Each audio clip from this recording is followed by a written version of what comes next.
Mungkin teman-teman ada yang bingung ya, gimana cara menentukan turunnya trapesium, kuda-kuda trapesium ya. Nah, ini kan atap limas kan, otomatis setelah kuda utuh dia kuda trapesium ya. Itu kecil gitu kuda-kudanya ya.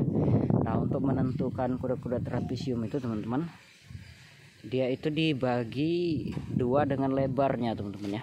Nah,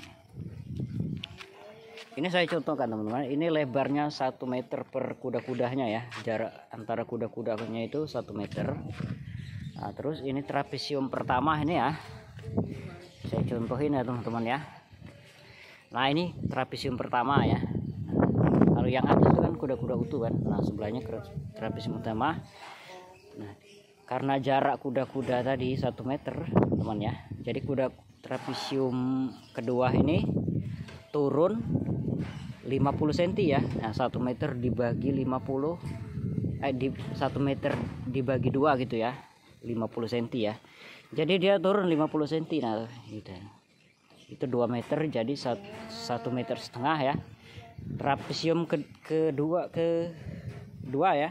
Nah, kalau ini yang pertama tadi kan, yang ini yang kedua turun lagi 50 seperti. Nah, itu dia akan ketemu dengan jarak 1 meter ya.